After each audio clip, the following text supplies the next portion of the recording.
അച്ഛൻ അവനവൻ കടമ്പ ചെയ്യുന്ന കാലത്താണ് ഈ കടമ്പയ്ക്കൽ വീഴുക, അവനവൻ കടമ്പ വീഴുന്ന ഒരു ഒരു ഒരു സീനുണ്ട്. അതിനൊരു ചൊല്ല് പറഞ്ഞിട്ടാണ്.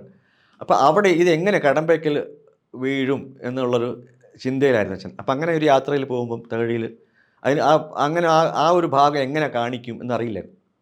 അത് വന്നില്ല, ആ ഒരു മനസ്സിൽ വന്നില്ല. അപ്പം തകഴിയുമായി ഇത് ഇങ്ങനെ പറഞ്ഞു, ഇങ്ങനെ സാധനം നടൻ ചെയ്യുന്നുണ്ട്, അതിന് ഇങ്ങനെയാണ് അതിൻ്റെ ആശയം, ഈ സാധനം വീഴാൻ അവിടെ മാത്രം വെച്ച് എനിക്കൊരു പ്രശ്നം. അങ്ങനെ അതിനെന്താ എളുപ്പമല്ലേ, അതിനുള്ള ചൊല്ലുണ്ട്, തൂവിത്തിന്തൂവിത്തിത്തേ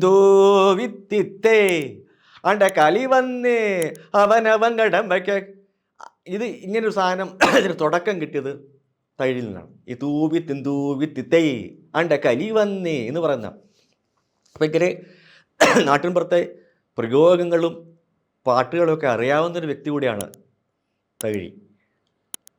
അങ്ങനെ ഒരു പ്രത്യേകതയുണ്ട് സാഹിത്യകാരന്.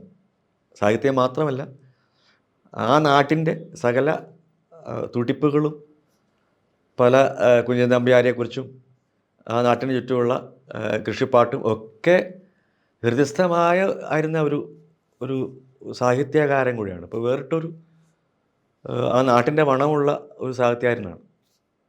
അങ്ങനെ എന്താ പറയേണ്ട ഒരു വിശ്വോത്തര സാഹിത്യകാരനായത് അതുകൊണ്ടാണ്.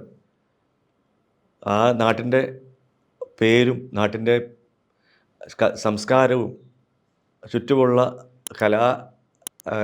എന്താ പറയണ്ട ആ സംസ്കാരവും ഒക്കെ തൻ്റെ സ്വന്തം എഴുത്തിലും ഒക്കെ പ്രതിഫലിച്ചിരുന്ന ഒരു സാഹിത്യകാരൻ കൂടിയാണ്. അപ്പോൾ കവി അദ്ദേഹത്തെ ഈ സമയത്ത് എന്താ പറയുക, അച്ഛനോടൊപ്പം യാത്ര ചെയ്ത് കണ്ടിട്ടുള്ള ഒരു ഓർമ്മ മാത്രമേ എനിക്ക് ഉള്ളൂ. എത്രയോ പ്രായം ഇപ്പോൾ ജീവിച്ചിരുന്നെങ്കിൽ എത്ര വയസ്സ് ആകുമായിരുന്നു എനിക്കറിയില്ല. അത്രയോ അധികം പ്രായമുണ്ടായിരുന്നു. അച്ഛൻ്റെ അന്ന് കാണുമ്പോൾ തന്നെ അച്ഛനുമായിട്ട് തന്നെ വളരെ പ്രായ വ്യത്യാസമുള്ള ഒരു വ്യക്തിയായിരുന്നു.